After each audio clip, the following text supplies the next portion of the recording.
Okay. Well, hello, everyone, and welcome to the Resilience Movement podcast. I'm your host, Donna Moulds, and I am super excited today. I invited Carroll to the Resilience Movement podcast because resilience, in my view, isn't about coping, it's about capacity. And very few people understand capacity under pressure the way Carroll does.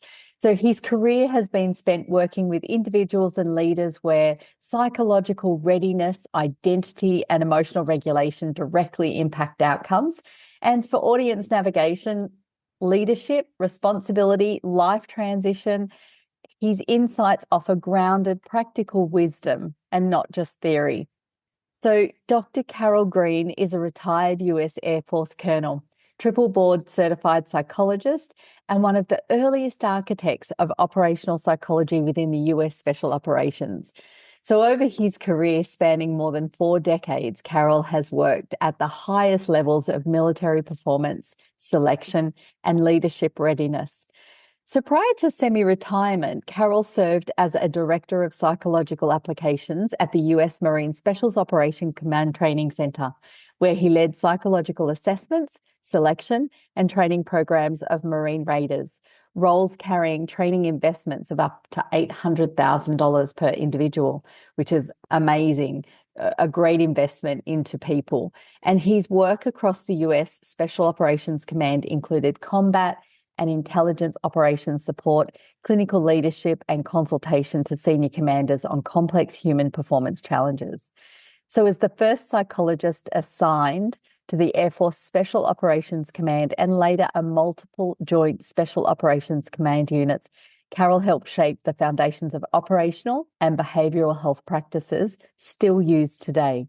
His career bridges elite military operations, leadership psychology, and resilience science, offering rare insight into what truly takes to perform, lead, sustain effectiveness under pressure. So I want to welcome Carroll to the podcast. So welcome. Thank you, Donna. That was a very kind introduction, and I'll try to live up to some of it. I might remember some things from all that.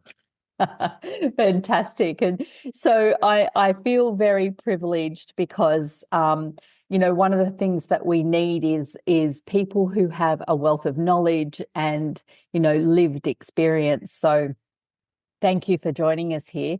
And I like to ask some questions, but if there's anything you think you can add as we go along, please, feel free to do so, because I just think that you will be able to share some amazing things with our listeners.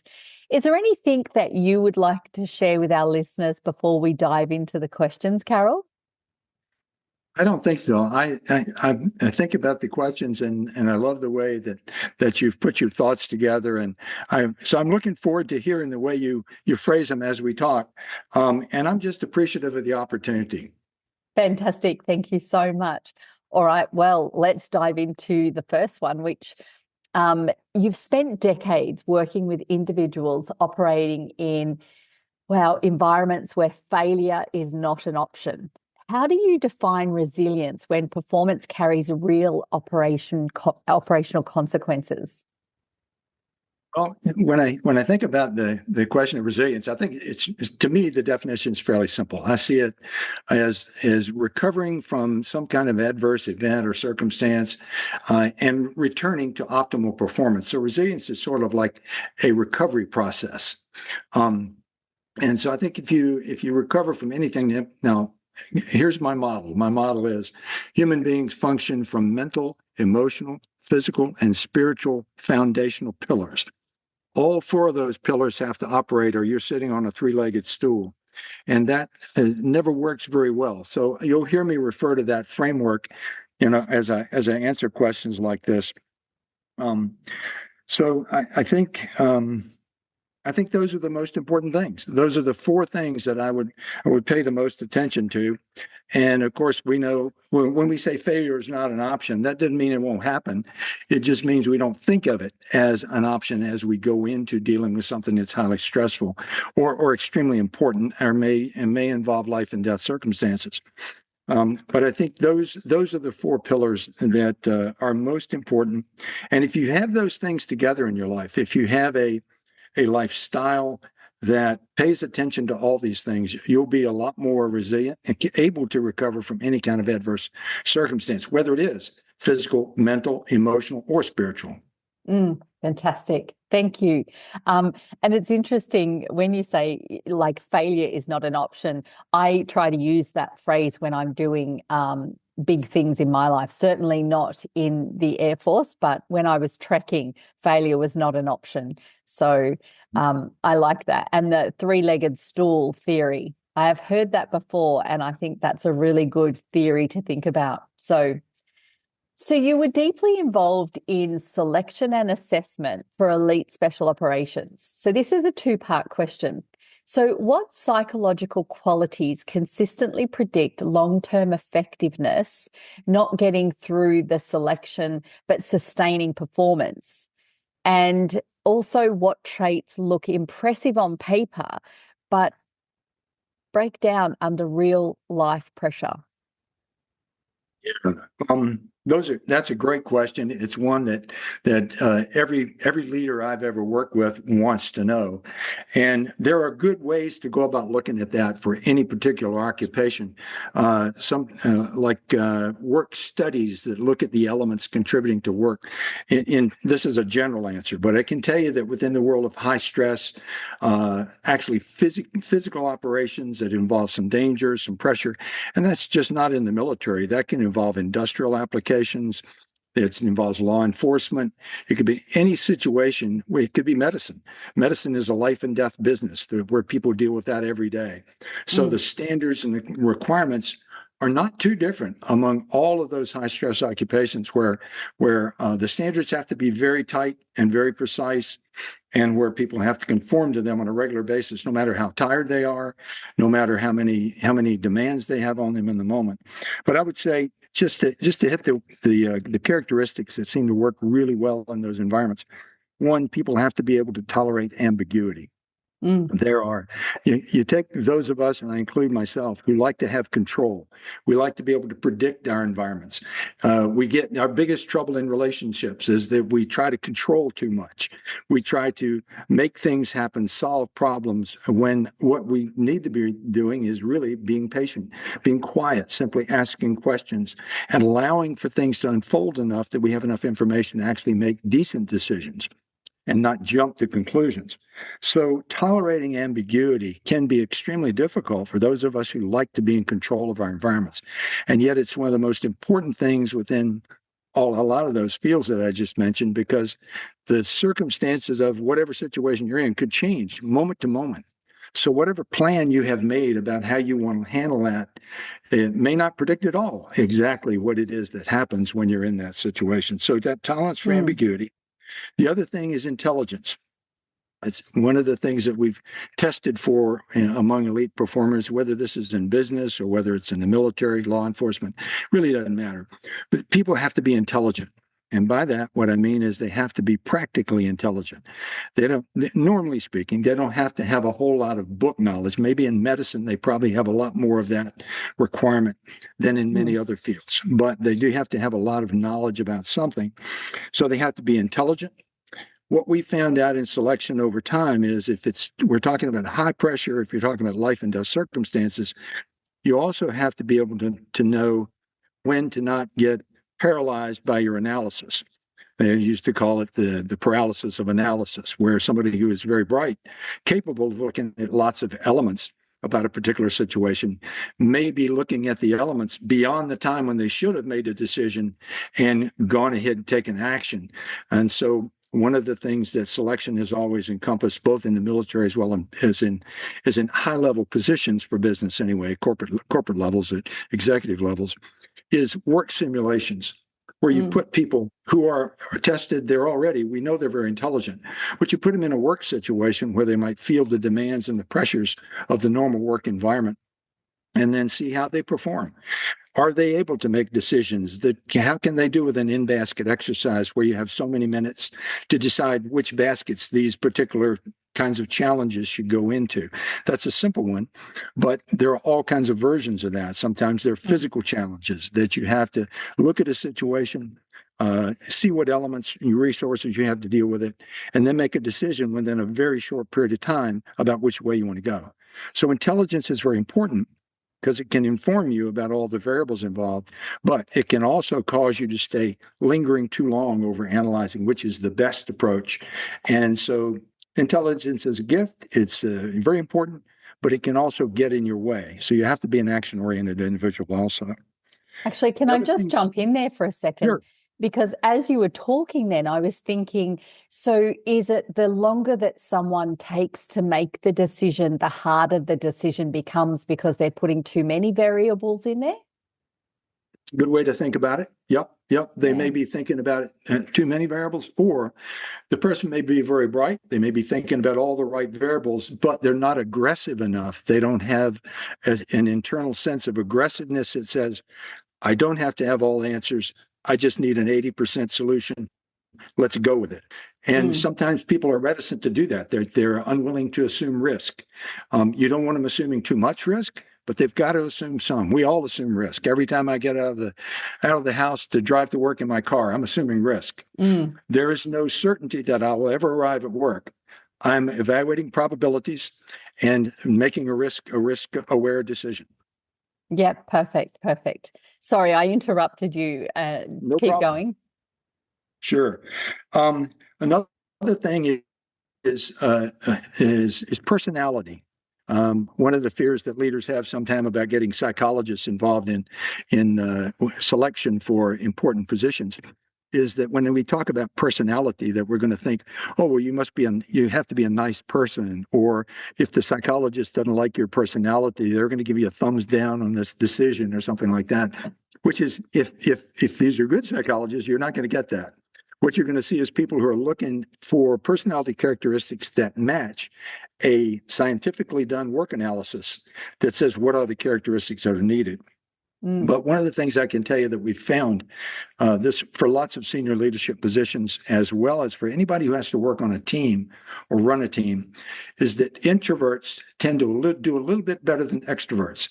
This is particularly true with younger leaders who are in their 20s or perhaps their 30s. Introverts are people who simply like to think about what comes out of their mouth before it comes out of their mouth. And so it gives them a little bit of a chance to evaluate the situation, listen to others, and think before they speak. Extroverts, not a bad thing. Neither one is bad. They simply function better in certain situations.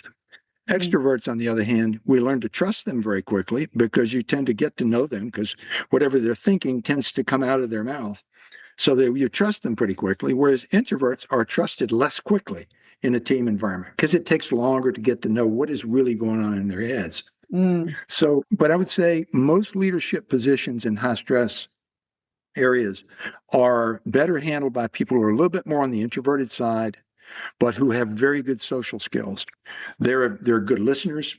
They are aware enough that they don't know everything, so the humility is involved too. That tolerance of ambiguity, intelligence, humility, a little bit of introversion are usually a very good set of characteristics to start with, and then kind of train from there for specific situations. Right. Fantastic. Wow. And it's funny as I'm thinking about those things, because I'm more of an extrovert, and it's so true. You do. I tend to overshare, and that doesn't always work in my favor.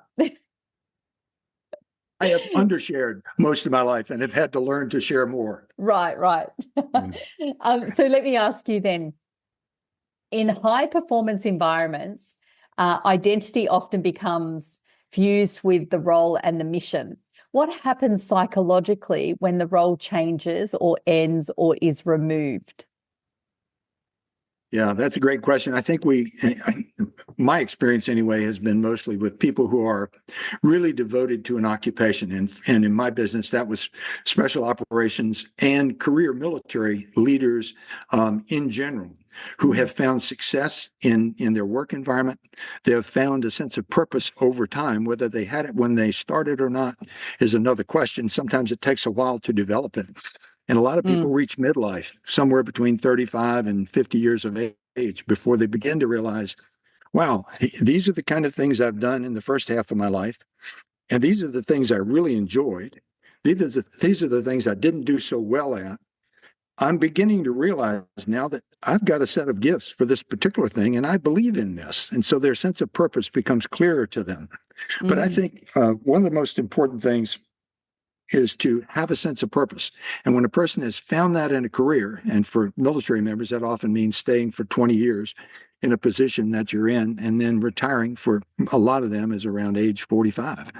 So then the question is, okay, what do I go do with the next half of my life, where I'm going to be able to find some kind of sense of emotional and mental and spiritual engagement with the team I'm working with, as well as in the mission or the product or whatever it is that we're in this business world trying to produce. And I've seen many military leaders and operators who have said, "Wow, I got out. I went to work for so and so. I thought this is what I wanted to do, but I missed that sense of camaraderie. I miss the teamwork. I miss feeling like I'm a part of the team.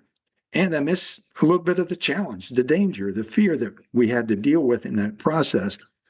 Now, there are plenty of other businesses besides the military where you can find fear and you can find danger, you can find challenge, but they have to be able to find it. And a lot of times a counselor can help them realize that it just involves a change in your thoughts, because all of our behaviors start with self-talk. That would probably take a lot of backup. We could talk about that for hours, but all of our behaviors start with self-talk.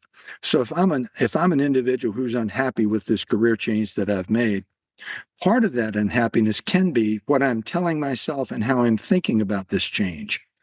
So if I tend to focus in on whatever uncomfortable aspects I have to deal with in making this change, or if I'm impatient in terms of adapting to this new environment, this new challenge, I may find myself telling myself, well, this is the wrong place.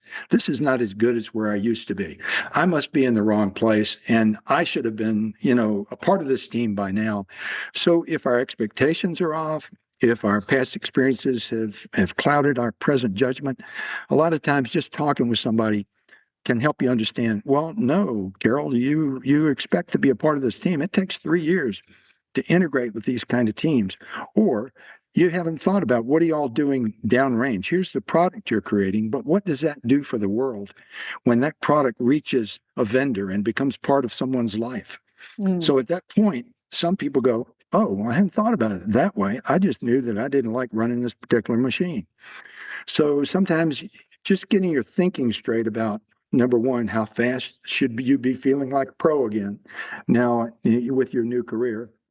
And it can really help to know, too, that the people around you appreciate what you're bringing to the fight. In the military, one of the things, or working with any teams really, in law enforcement or in medicine, is how team members value each other. And after a while, you're part of a team, and you just know, you innately feel valued. You innately know that you handed the physician a piece of equipment that saved a life, that they relied on you. They didn't even look. They held their hand out. You put it. They knew it was going to be the right thing, because that's the feeling of being a part of a team member, or being a part of a team for a member. So helping people develop realistic expectations of what their second career might be, or what their new purpose might be, and then supporting them as they go through the process of adapting. Because just because I understand it cognitively doesn't mean my heart is going to be tolerant of all and as patient as it needs to be. And it's interesting, as you're saying this, so in my last corporate role, I came across an organization called Veterans in Construction. And it actually was founded because the organization helps veterans find purpose again and gets them into construction, where all of their skills that they had learned in the forces, whether it be the Army or the Air Force or the other emergency services as well, I think, they then help them find jobs that give meaning and purpose back. Because I really do understand what you're saying about having that purpose, and that makes all the difference. And interestingly enough, they got some of the veterans into a construction job that was on the War Memorial in Canberra. And I went, oh my gosh, that would be just the ultimate job, right? To work on the War Memorial that gave you it really, really warmed my heart to see an organization doing such amazing work with these guys who felt like they had lost everything, lost their purpose. They might have had injury, whether it be psychological injury or physical injury, but they were to help them, reassess how they could actually transfer their skills. So that was awesome. That's great. Yeah. So let me ask you then, because you answered my next question in what you were talking about. Let me go to emotional regulation under extreme demand. So in combat, intelligence and special access environments, emotional regulation is critical. So what skills genuinely differentiate those who remain effective under pressure from those who don't? Yeah, I'm wrestling with the word skills. There certainly are skills involved, but I think the most important thing is what I would call conditioning. If you think about all of us really as mental, emotional, physical, and spiritually grounded people, that doesn't mean everybody is. Some people are not grounded at all in two or three of those foundational elements, and it always shows, and it always ends up being a part of what can contribute to performance deficits. But in terms of differentiating those who remain effective, I would say they're the ones who have all those four foundational elements at least pulled together in some way.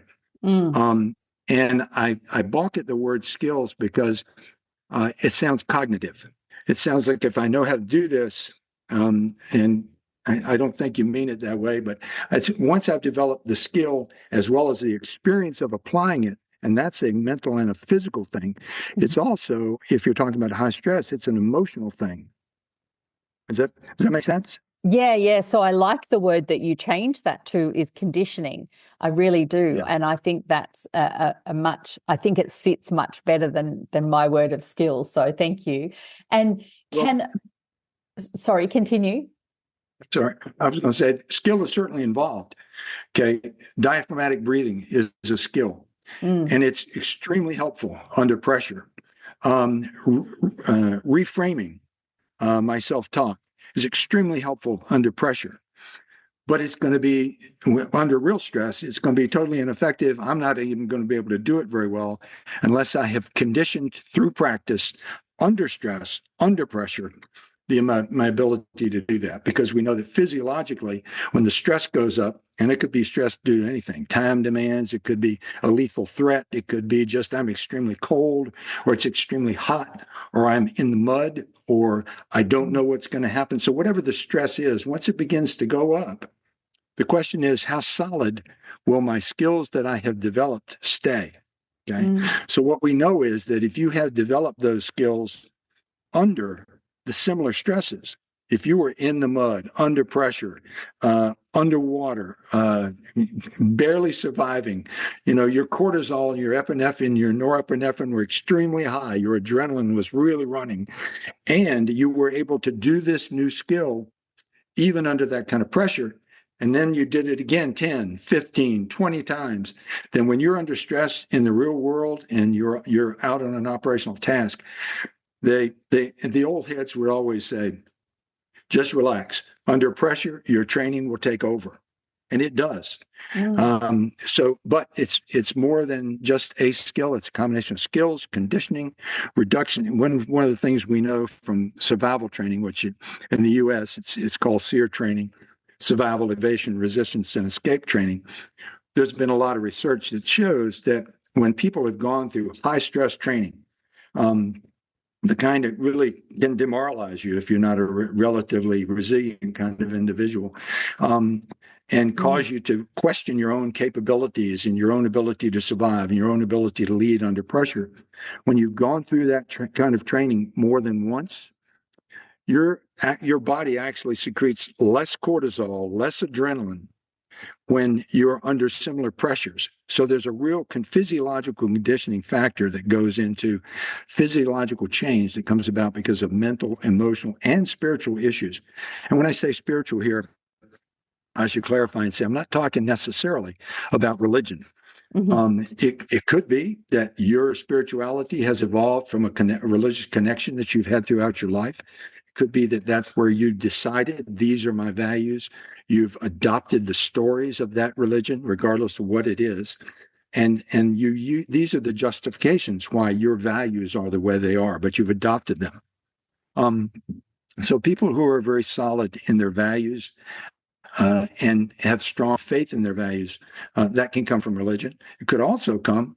A lot of our special operators would drop by my office and some day and just ask me, "Hey Doc, what do you think of this this guy who has a podcast? He's a blogger," and I go listen to him, and they come back, and we'd have discussions over his approach to life and his thinking about how you lead and his thinking about how you raise kids and what are the important values in our country. So people who are studying what their values are going to be, trying to learn how am I going to father my children?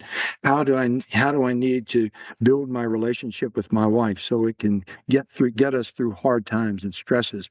People who are looking to develop their values and grow in values ways, those are spiritual people.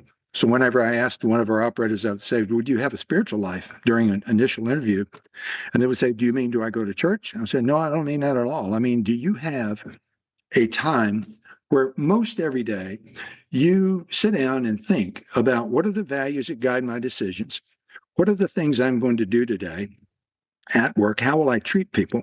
How will I treat my job? How will I get myself engaged so that it can produce a superior product, a superior performance?" Because if you don't do that, then you don't have a central purpose that you've developed in your life, and you're not developing values around that purpose. So a lot of times you're going to lack motivation. I've seen 200 young men or women show up for a very stressful orientation and selection operation for special operations of some kind. Of course, when they give the first physical test, probably 60% of them are going to get sent home, because if you don't prepare for the physical part that is going to come, then that's the easy one. You can't do 60 push-ups. Okay, sayonara. But if you can get through that, then there are other stressful challenges that we're going to put you through. So out of 200, we may end up with 35 or 40 left at the end of 3 weeks. Because it's not that the ones who left don't have the capability to pass the physical demands. They may have the capability. They may have the stability. By stability, what I mean is that capability stays stable under pressure, the kind of pressures I talked about: physical discomfort, mud, rain, cold, heat, things like that. So if you can't run as fast at those times, then or be as strong or as effective or as caring or supportive to your teammates, you're not going to be able to do what you need to do under stress. So there's capability. Can you do it? 2, does it stay stable under stress? But thirdly, the most important one is motivation. What about you personally says, this is me. This is what I am about. This is why I am put on this earth, carry out this purpose. So feeling that individual singular sense of purpose that connects you. And I've seen so many special operations selections where very capable, very stable, excellent, smart young men went, okay, you know what I've realized after 2 weeks is that I can do this. And a lot of them, that's why they came. They just wanted to know I could pass the test. I'm in fact a tough guy, or I am strong. And so they found that out. And now, so they know it stays stable under stress. But they say, but I don't think this is what I want to do. I don't think I want to be away from my family this much. I don't think I want to have these kind of demands, because in those positions, it's not a job. It's not something you do for 3 years and then you get out and you go do something else. For most of the ones who stay, it's at least more than 2 or 3 times signing up. And for lots of them, it is a career of 20 years or more. Yeah. So there's a couple of capability, things. stability, and motivation. Yeah, which is fantastic. There's a couple of things that come up for me as you were saying that. And when you talked about who will I help today? What will I be? There's a thing about asking yourself the question, who am I going to be today? How am I going to serve? They're questions people want to ask themselves because they have that awareness that they have a choice. But there are many people walking through the world that don't think they have a choice and think that the external events that are happening to them are what makes them I couldn't help anyone today because I had a bad day because someone cut me off in traffic. That's really interesting to me. The second thing that came up for me was when you're talking about that resilience and can you do something, and a lot of the people who are going through that training want to know that they can do it, to I guess be that challenge. And it's interesting because when I was trekking Kokoda back in 2012, I was only one female in amongst 11 men who were doing it because the other girls that apparently had booked didn't come. So they actually rang me and said, we want you to know that unfortunately you're going to be the only female in the group. And they wanted me to make that decision, which I did. And I'll tell you a funny thought. The only thing I thought about at that moment was, I'm going to be the only girl peeing in the bush. That was the first thing that came to my mind. But more importantly, when we were walking up one particular section, which was very early on in the trek, I was walking up this hill and mentally I had formulated these things in my mind. If it was tough, I like drink some cement, suck it up, princess, all of these sayings, right? None of them were working. And I reflected back on something, and it was walking to the beach with my grandmother. And I spent a lot of time with my grandparents, and we had beautiful walks to the beach. And I said, right, I'm just walking with grandma. And I spoke to her. She had passed away. I spoke to her and said, we're just going for a walk. And I'm crying because I'm physically exhausted. We're walking up a hill for 3 hours. And all these men are looking, oh my God, she's crying. And they're starting, I stopped them and I said, listen, I'm a girl, I cry, I'm emotional, but I'm fine. And kept walking. And I was just having that conversation with my grandmother. We're just going for a walk. We're just going for a walk. And I got to the top and, and then they gave me some lolly snakes to build my sugar back up. And I was good, right? But it was that mindset. It was that resilience that I had to really dig deep into and explain to someone else, don't be worried about me. I'm fine. This is just how I Exactly. cope. Yeah. And it was, I would say, go ahead. Oh, I was just saying it was important for me to be able to do what I needed to do emotionally and then be okay with it. Absolutely. I'm a person who I like to kind of reduce things to their simplest level. And as I listened to you tell that story, I thought, what you were doing? You were doing a lot of different things with imagery and remembrances and that kind of thing, but you were changing your self-talk. The self-talk that at one point was telling you, I don't know if I can do this. I'm not sure I can go on any longer. I'm so tired. Can I put another foot in front of the other one? And instead of continuing that line of self-talk and ruminating about failure and about your weakness, you went back to another time. What that did was that changed the self-talk. You were no longer saying those kind of things in your head. You were now telling yourself and remembering more comfortable feelings, feelings of satisfaction, feelings of success, possibly being motivated by the kind of person your grandmother was. And just you had to clarify because I have seen so many people, men and women, cry when they feel helpless. People who love to have control, when they are in a situation where they, no kidding, are in fact helpless and are being treated badly, which when you train people for captivity, then that's one of the things you expect them to have to deal with. There's crying. I had it explained to me one time that the tears that come from fear and helplessness are different chemically. They're actually different chemically than the tears that come with happy feelings or feelings of joy. So they're chemically, your body is doing what it needs to do with toxins in order for you to stay healthy and mobilized. So it's just a good way to think about that. Wow, wow. That's incredible. I am so loving this conversation, Carol. I am just so loving this conversation. So and I think you have kind of just touched on this next question, but can emotional regulation and psychological control be deliberately trained, or are we largely dealing with innate capacity? And I think you've answered that, but is there anything else you want to add to that? Sure. I would say, yeah, innate capacity is really good. That's kind of what we look for in selection and assessment programs. Among the young people who do apply for the military and then are successful in the military in general, and who then apply further to be to meet higher standards, to be pressed harder, to have more stress. I think they will learn to be even more disciplined.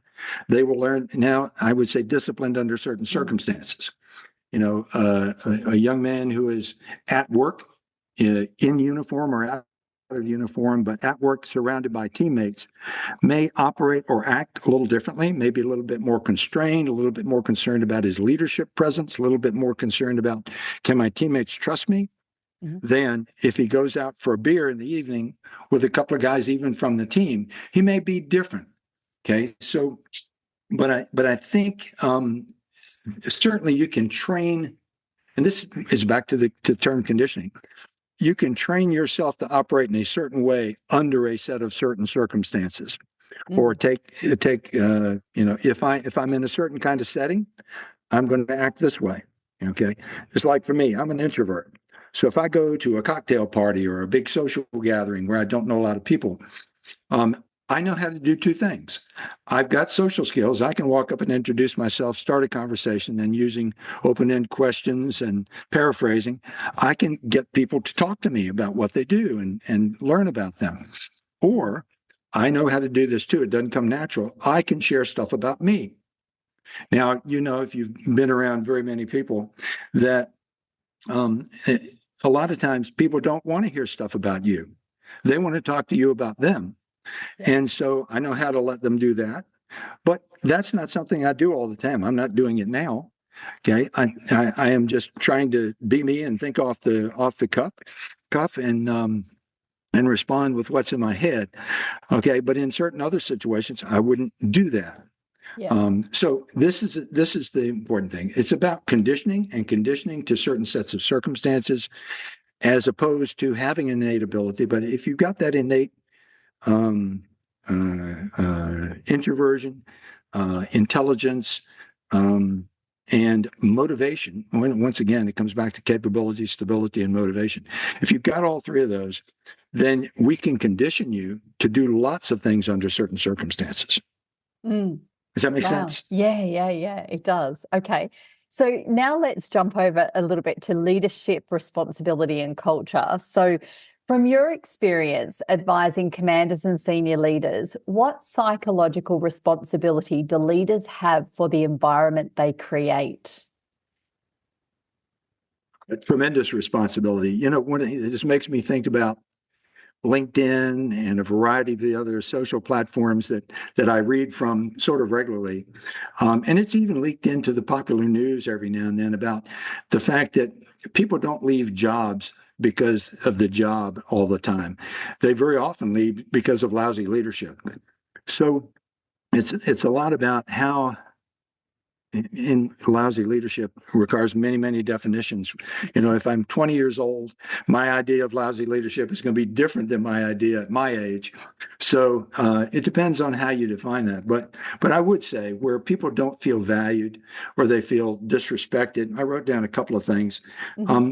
Another thing too is leaders, at least in the settings I work where there's very high stress, and where there's potentially danger sometime, and certainly danger to your career, if nothing else, the way you're perceived and whether people perceive you as a good team member, sometimes even as a good shot, a good runner, as being strong and somebody able to carry your role on the team.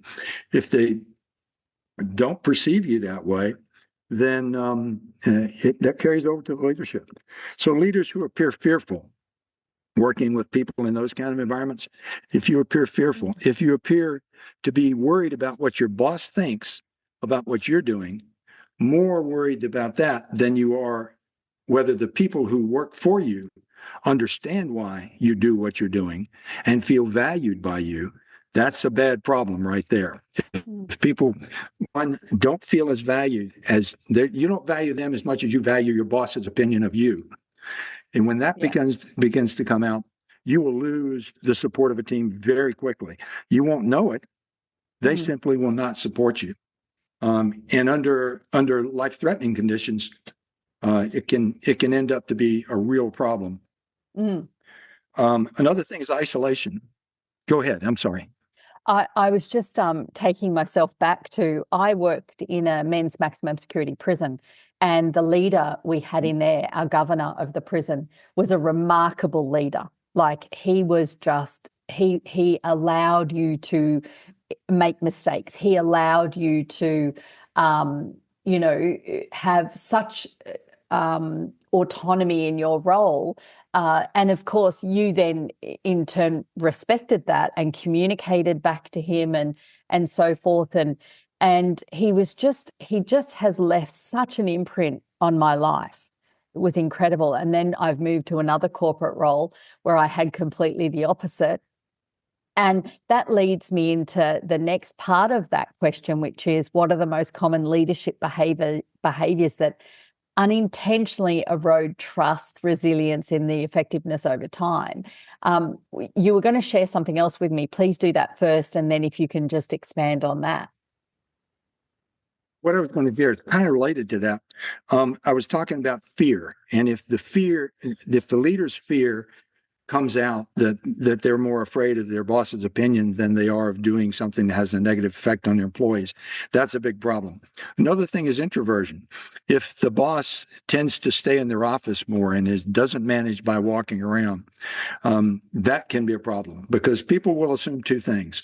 If you're in your office all the time and you're not out engaging with the people who work for you, they'll figure that, number one, they're not important to you. Because, in any kind of organization of any size, usually a leader has a team of a couple of people who control critical resources or have critical, information. And that leadership team tends to make most of the decisions. And then perception on the rest of the workforce is that, and out of that small team of important people come demands from me to do that just make my life hectic and give me more work to do on Monday morning. So it conveys an impression that I am not one of the important people. And sadly, that ends up being the bulk of the organization. If you're more of an introverted leader and you stay somewhat isolated in your office or only work with a certain small team of people. I've had the opportunity to work with and coach lots of senior leaders on how do you get past that? How do you, if you are basically introverted, first off, go ahead and do it in the morning when your energy is up. Go out and engage people. Get into those back shops where your presence is not even hardly known, and go in there and sit down and say, hey, I haven't been in here very much, so I don't know many of you guys. So what's your name? You married? So get to know people a little bit. And then on your way out the door, just say, I don't know why I don't come down here. You guys are critical. You're always taking care of this. This is why I don't come down here. I guess I don't have to. This shop just runs so smoothly, and you got such great leaders in here. I don't need to come. So, but I'm going to try to. I feel bad about that. So I'm going to try to get back. Thank you, guys. I appreciate your time. Gone. So to be able to move around, let people know what they're respected for, and not blowing smoke, but making a sincere effort to think about what's the role this person or these people play in our success. How do I see that so that I can explain that to them in a way that they would never know if I didn't do that. So letting people feel respected and valued is so important. Then, if you got to be introverted, for the rest of the day, go back and hang out in your office and work on your computer or do what you need to do. Yeah. But make that a regular practice as much as you can. The other thing, the other thing is to be open, to be self-disclosing, not to the point of telling everybody your personal problems, because nobody wants that, but to the point of saying, I saw a leader take charge of an organization, a very large organization of about 10,000 people. And at his speech at the change of leadership, he said, he made some introductory remarks. He thanked the previous leader and for all the work they'd done, the organization, what a stellar organization it was. And then he said, and today I am really sad. And he just let that ring for a moment. And he said, the reason I'm sad is because I've worked in organizations this size for a pretty good while now. And I realize that I am not going to get to know in the short time I'm here. I'm not going to get to know every single one of you who come to work every day, motivated, ready to engage. And you do a wonderful job. And I would love to see that. And I will get to see some of you. I will get around, I get to know you, and I will rely on you. But that's why I'm extremely sad. I'm extremely excited, however, because because regardless of that, I get to work with people who are motivated like you, who are strong, who are capable, who are committed, and who, regardless of how long you've been in this organization, you are here because it's in your heart, it's what you want to do, and you're engaged every day. And you can never know how much I appreciate that. And then he moved on to some other topics. This is an effort for a leader to self-disclose their passion, their connection to the people, and their appreciation and respect for the organization. I think it can be said in 100 different ways, but that's just one example.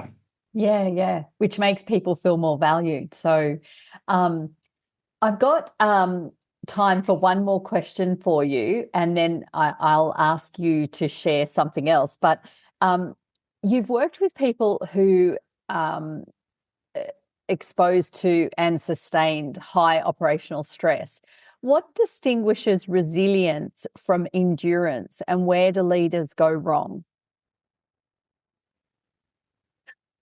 Yeah, I don't have an overall concept on where leaders go wrong. So I guess I would have to ask you to tell me a story, give me a name, and we'll figure out where that leader went wrong. But I see them as different concepts. As, like I said earlier, I think that I see resilience as the ability to recover to optimal functioning quickly after a failure, an injury. It could be any one of the four pillars: mental, emotional, physical, or spiritual. It could be a loss of hope. It could be the loss of a comrade or a teammate, and that could be spiritual and emotional. It could be a failure to understand the stock market and what you thought it was predicting for right now. So you lost some value when you thought you were going to gain. So that was more of a mental, although it has an emotional consequences. It could be an injury, like you mentioned way earlier. It could be a young person who is successful working their way to the Olympics, but then has a serious injury. What I've seen with that so many times is that it has emotional consequences. Somebody who's so accustomed to being in control, particularly in control of their own body, who no longer can do that. And it's all of a sudden, and all of the worry and the fear and the pain too that goes with that. It's not uncommon for athletes in particular to go into a depression at a time like that, and to be unreasonable in terms of how long they think it's going to take to recover, whether they will ever recover. That's that change of career. Well, what will I ever find that means that much to me, that gives me a sense of purpose again? How will I ever find that? So I think that would be resilience, that ability to recover, achieve optimal functioning again after a big setback. Whereas endurance, I think of as more of a function of, are all those four areas balanced? Do you have a mental life that is active, is focused on things that are important to you? Do you have a spiritual life in which you're doing a regular job of growing yourself personally to become the kind of leader, the kind of husband, the kind of father, the kind of son or daughter that you want to be? So a personal focus that, for me, every day, my wife and I sit down every morning, and we have a couple of readings that we go through, and then we have a program that's called the Daniel Plan. It comes out of a church in California that we look at 5 aspects of our lives and say, how did I do in this area yesterday? What's my plan for today? Where do I want to go with this? So I think doing those things is very important, and can help you restore yourself in terms of resilience. But it's even more important with endurance, because if you are doing those 4 things, you will have your energy where it needs to be. There are 2 books that I wanted to mention before we stop, but one is called Resilience at Work by Salvatore Maddi and Deborah Kashaba. His name is Maddi. It's a very short read. It's an older book. I think it probably came out in just after after 2000 or somewhere along in there. But it does a really nice job of explaining simply 3 things that are involved in resilience. 3 easy ones. Control. You learn how to focus on what you can control and not waste energy thinking about what you can't. Okay. So what you did when you were climbing with that group of men, you said, I'm not going to focus on what I can't control anymore, which is whether I'm tired or I'm dusty or I feel like I'm exhausted. By the way, special operators have a saying. They say, once you hit the point where you feel like you can't go on anymore, you know you're at 40% of your capacity. You have another 60% left. Wow. All it takes is that kind of belief. Like you're saying, all those things we have about when the going gets tough, the tough get going. It is what it is. Yeah. The Marines had a saying that embrace the suck. I've heard that from Brene Brown. Yeah, all of those are sayings designed to get us out of this mindset of focusing on what we can't control and focus on what we can control. And then commitment, control, commitment, and challenge. Commitment is simply that idea that whatever I'm facing in life deserves my full engagement. It deserves my full effort to get into it, beyond it, and past it.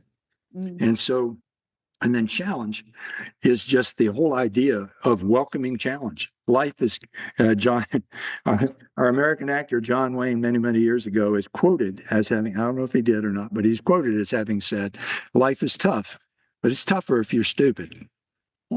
So I think, and it's not stupidity, but it can be a bad habit of focusing on the negative and not knowing how to shift into something that you can control versus things you can't. The other thing that Maddi and Kashaba mentioned is transformational coping. What that simply means is that when a change is going about, you're being laid off at your job. You're being dropped from some selection program that you were really wanting. It was the focus of your life. Do you have the ability to, after a short period of just kind of wallowing in despair, to be able to say, okay, it's time to move on. What is my next vision? I can have another vision for my life. This is not the end of my vision. It's the end of one vision. I have the ability to create a new vision every day if I want it. So transformational coping is that ability to establish a new vision, to build that within yourself, and even share it with others when it's necessary, particularly if you're a leader and you're leading a group of people during change. That's extremely important to be able to cast that new vision and let people know how they are a part of that vision. And sometimes that involves helping them develop or getting them to help you develop the vision. Yeah, fantastic. And the second book? Go ahead. What's the second book? The second book is, let me see, I had it right up here, by Lair and Schwartz, and it's called The Power of Full Engagement. The Power of by Full Jim Engagement. Lair, and the first author's name is Loehr. I think it's pronounced Lair. Yeah, I'll put both of those in the notes in the podcast. So thank you, because I love books, so I'll take a look at both of those. So I have one more question, which is just closing insight. So if there is one thing people misunderstand about resilience, especially high performers, what would you want to correct? I don't know if there is one misunderstanding, but I would say there's probably one misunderstanding about military high performers, and that is that they're just all aggressive. that they're not very bright, and that they're just bullish about the way they approach life, and they don't mind fighting. And that is not true at all. It's fact, it's far from the truth. But people make those assumptions just like we do about anything that we don't really understand, we've never been a part of. And we think, wow, what would I have to be to get me to do what they do? That's where that logic comes from. Well, because they aren't like you, they don't require what it would take to get you to do that. So I always like to say there's tremendous diversity among elite performers, including Olympic athletes. But there's a lot of characteristics that they have in common too. Self-discipline is certainly one. We've talked about a bunch of them. The ability to deal with resilience here, the ability to deal with failure and adversity, in the case of athletes, injury, and pain, but to have that central sense of purpose that can push you beyond all that. You see, this is peripheral stuff that I'm dealing with in order to pursue this central purpose that I have with young people who are that level of performance. They have adopted that image of themselves, that vision that drives them. They adopted that very early in life, much earlier than lots of us seem to get it, because it can come in as late as middle age, I guess, around 50, 60 years old sometimes, before people start to have a sense of purpose. Yeah, fantastic. So I could talk to you for hours. I literally could talk to you for hours. I thank you so much. I'll be here. That's fine. I thank you so much for your time, your wisdom, what you've shared with our listeners. And I look forward to doing this again sometime in the future. So one thing I would like to ask you to leave with our listeners is what would you say is a piece of wisdom for listeners who are going through adversity and building resilience? What's one thing you could say to them? Give me the first part of that question again. You broke up a tiny bit. Oh, sorry. So what's one thing you would say to our listeners about resilience that that for those who are going through a difficult time, what's one thing you would say to them? Okay. One, it's a difficult time. It is not permanent. All of our difficulties are times. And two, the way you think about it has everything to do with, one, how long you'll wrestle with the discomfort and the pain. And the important thing to do is think about, let's go back to Maddie and Kashaba's principles. Control. Focus on what you can control. Don't focus if you've lost a job. Don't focus on the job that's lost. Focus on where do you want to go now. When you're in your thoughts, when you think about the job you lost, think about it not as something you really wanted that you lost. No, you just got a valuable piece of information. You don't belong in that organization. That organization did not respect you. They did not see your gifts. They didn't see you as critical to their operation. And so, celebrate the fact that you now no longer have to deal with people who don't respect you or don't appreciate what you bring to the fight. And then start your transformational thought, your coping, and thinking about, where might I go? What did I see in this place that says I didn't belong there? What did I do or not do that people wanted from me? And then where might I use those things? Because they're not bad. It's not bad about me. It's just me. Where can I apply those things where people do appreciate those things? So those are just some initial thoughts. Fantastic. Thank you so much, Carroll. And I look forward to sharing where this has gone around the world. And we will talk again. Thank you very much. It's been a real pleasure.